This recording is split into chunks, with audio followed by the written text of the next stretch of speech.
Welcome in, Googans, After Drill. Beef. Drew. As always, brought to you by our friends at the UPS store in Ponte Vedra Beach. Located at 830 A1A North in Tournament Plaza. Locally owned and operated by our friends the Duncans for the last 25 years. Serving you for all your printing needs, whether it be brochures, business cards, yard signs, planners, you name it, they got you over there at the UPS store in Ponte Vedra Beach, Florida. You can reach them at 904-285-2345. That's 904-285-2345. Here with noted criminal mastermind Drew Hicken. Yeah, that's right. On the day before 4th of July, pseudo Friday here. Yes, sir. On After Drill. Had a good time on the show, sort of moving things around, as it were, on the drill with the holiday being on Wednesday. Wednesdays are usually our busiest show, so we did brunch with the tour today with Chris Reimer. Thursday, if you're a fan of the Get Smart segment, John will join us Thursday at his usual time, 7:15, 7:20-ish here on the drill. Of course, unbelievable story last night that Boogie. The best get better. It's unflipping believable. I mean, Yeah. I got up this morning, and as I do, I get up, at just the absolute pre-dawn that no time should be awake.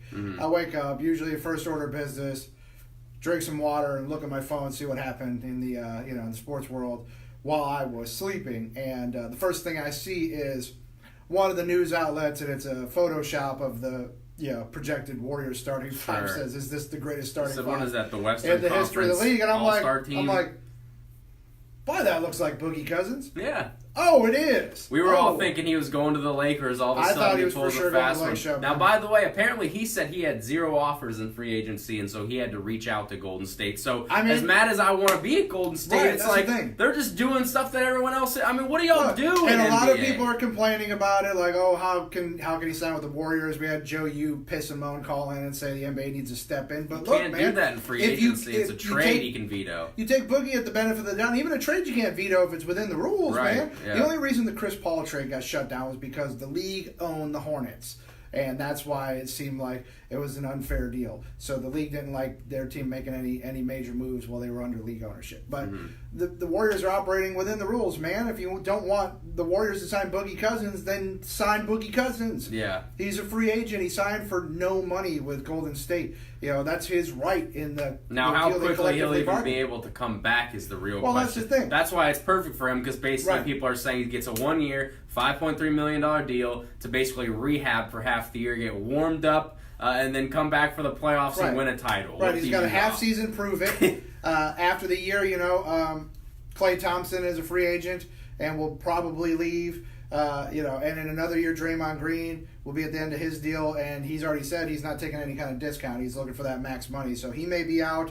And if that's the case, then look, man, maybe you work it out where a guy like Boogie suddenly becomes the third piece of your big three. Right. Let's not forget, Boogie's 27, kids. Boogie ain't old. Boogie's in good shape, and if Boogie can come back from that Achilles and be what he was, Boogie is a really good player. All of a sudden, it doesn't hurt so much losing to Klay Thompson or a Draymond Green, because you just plug Boogie right on in there. Boogie freaking No Cousins big deal. in the lineup, and it's all good. What up to Steven, all the way from Columbia, South Carolina. Steven! I'm sure it's a little cooler up there than it is down here. My God, it is hot in Jacksonville Steven, right now. has the bombing started in South Carolina as well? Oh, the shelling has continued. It's a week-long celebration. We had an interesting question. Not really interesting, but the police in Fort Myers put out a friendly reminder to their people that, hey, on the 4th of July, also, not only are most fireworks illegal, but also not cool to just fire your guns off in the air. And had a Guggen ask us via the text line if it's okay to shoot your gun at the ground. I don't know, Guggen. I would say no. I would say discharging a firearm, really in general, is just frowned upon in a residential area. Just don't, I guess, would be. That would be my thought. Yeah. Yeah. Maybe get an M80. Just blow that up. Yeah. Although remember to throw it, okay? Now we didn't do the PSA today. And I had a lot of people asking me about it. Why are we doing the PSA? When are we doing the PSA? Drew, I don't know if you're familiar with the PSA. That's lived for years on the drill. Usually it's spearheaded by your dad. In reference to a friend of his from the college days who had a bit of a mishap with fireworks, and it's more of a cautionary PSA for the Googans, and I think there might have been some hurt feelings. So, we're out of respect for the not necessarily dead but disabled. Mhm. We're going to we eschewed the PSA. We've got Jeff Prosser.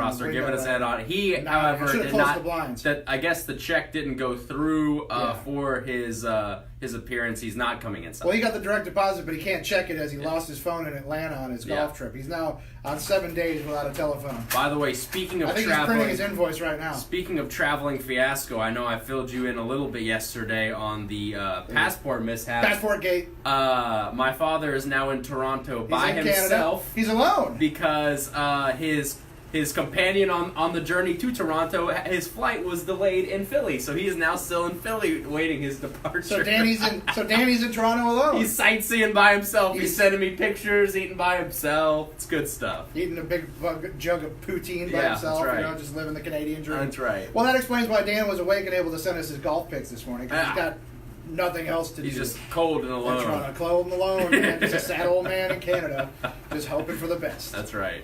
The Warriors add Boogie, and the Lakers add to their perplexing mix of personalities in that Laker locker room. You know, you add LeBron James, and that cures all ills if you're the LA Lakers. But there's at least eyebrows raised with the dudes that they're adding to the mix. And I'm not saying any of these are bad players; they're good players. Mm-hmm. But when you add Rajon Rondo and Lance Stevenson and JaVale McGee to a roster together, these are guys who, in their own right, at different times in their careers, have had real major issues with the clubs they've been on, and they've had problems. And Lance Stevenson has had his own issues with LeBron in the past. Now, a lot of that's gamesmanship from Lance. I'm sure he won't be an issue as far as partnering up with LeBron goes, but.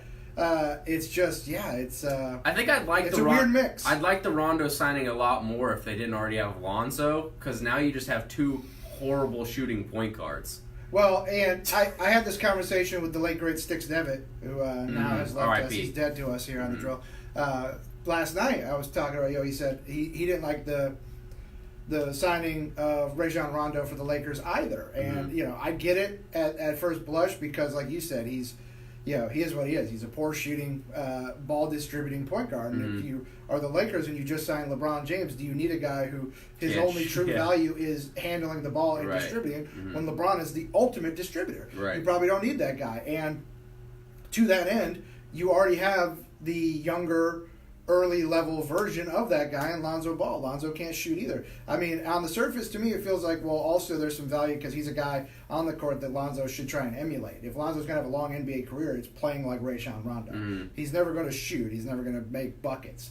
But he can make his team better by distributing the ball. But he's never going to get an opportunity to distribute the ball as long as LeBron James is wearing purple and gold. He's going to be the guy with the ball in his hand. That's just the way it goes. It's almost like the Lakers took to heart LeBron saying, hey, look, no rush. You don't have to get everybody this year. I'm here for the long term. I want to make this easier for you guys to build a good team. It's almost like, well, they're like, all right, well, then we're good. We're not going to go after Boogie. We're going to go after Rajon Rondo and Lance Stevenson and JaVale McGee. And all those guys are on one-year deals, too, so it's not going to cripple their cap at all when it comes to signing guys next year. No, nobody thinks they can hang with the Warriors. No, I don't think they can hang with the Warriors. Not as they're currently built. The Warriors probably had already won the title for next year, but they really won it last night again. They won it last night with Boogie, and the Warriors aren't getting touched again this year. Injuries aside, if guys get hurt, then all bets are off. But the way the Lakers are currently constructed versus how the Warriors are constructed versus how the Houston Rockets are constructed versus how the Boston Celtics are constructed versus how the Sixers are constructed. They're a good team. Don't get me wrong. By the way, LeBron alone is enough to get you 50 wins. The Warriors could lose multiple pieces on that team and still win the title, by the way. Honestly. I'm sorry to disappoint Jeff. Jeff says he always thought I would look like Norm Macdonald. Sadly, no. I look more like a bargain basement Todd Yoder. My apologies to you. Norm's a handsome devil. And I feel like in my own right, I also am uniquely beautiful. Chiseled out of granite and steel. We've said it before.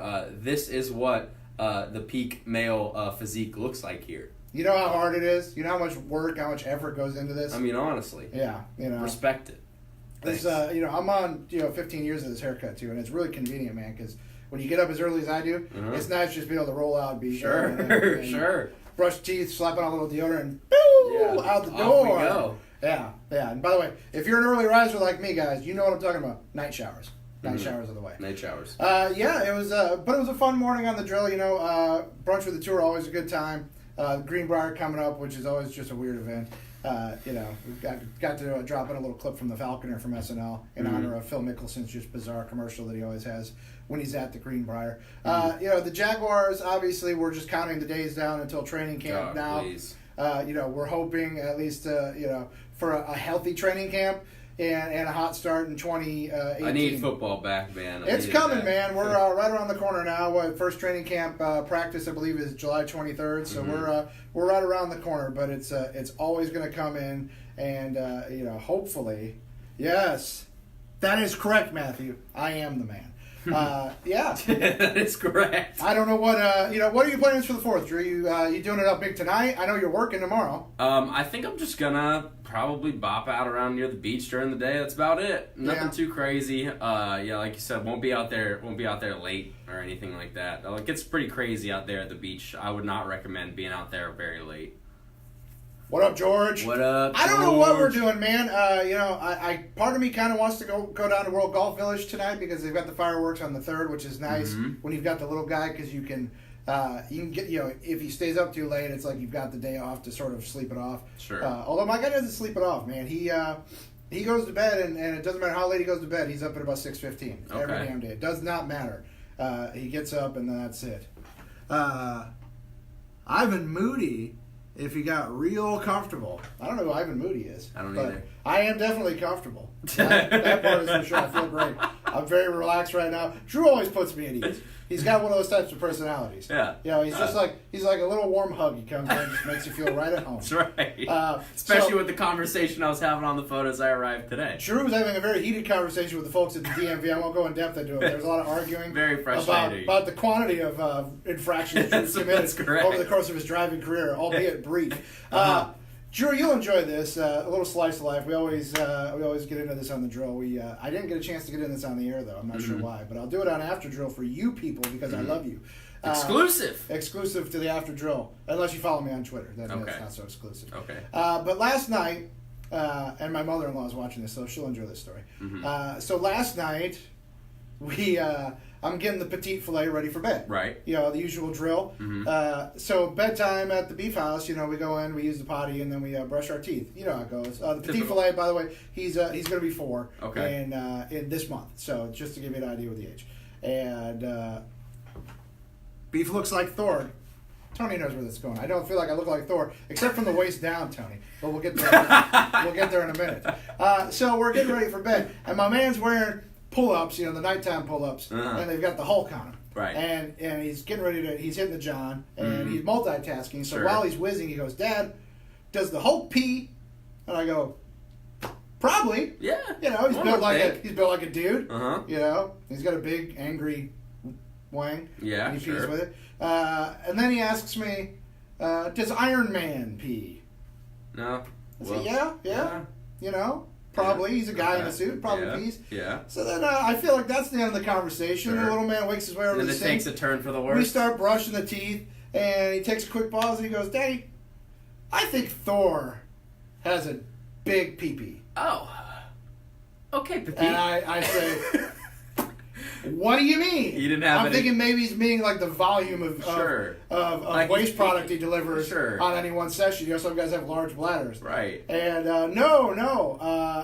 Did he clarify? He clarified. I said, "What do you mean by that, buddy?" He goes, "Like this." Oh, you mean like that? Yeah. I said, buddy, I really don't know. I don't know. I haven't seen it. I haven't done enough research on that one. I'm sorry, petite. I'm gonna have to dive into the Marvel archive see if this one ever came up. Oh no, petite! Oh no! I don't know. What do you think? One of those moments as That's a when father. You put it together. What do you think? How big do you think? This big, That's Dad. big. Okay. Bigger than me, Dad. God, petite. That's a big one. Okay. That's for sure. All right. Moving on. All right. Time for bed. Yeah. Now, okay. Finish brushing your teeth. For God's sake, it's time for bed. Please don't dream about Thor. On that note. We're going to wrap this. Yeah. You guys have a safe. He is the God of Thunder. You're right about that. You guys have a safe and happy 4th of July. Whether you're celebrating tonight, whether you're celebrating tomorrow, be safe on the roads. Be safe if you're shooting off fireworks. And for the love of God, please be respectful of your neighbors and also any neighbors in your area, or maybe veterans dealing with PTSD, please try to be mindful. Don't go too late in the night, and keep play it cool. Be nice, okay? Like 11. We're all neighbors. 11 o'clock. And by God, if you live in the Oakleaf area, you're blowing them off at 3 o'clock in the morning. I'm coming for you. I'm going to find you, and you know what's going to happen. I'm going to call my buddy Thor. Boom. Boom. The God of Thunder.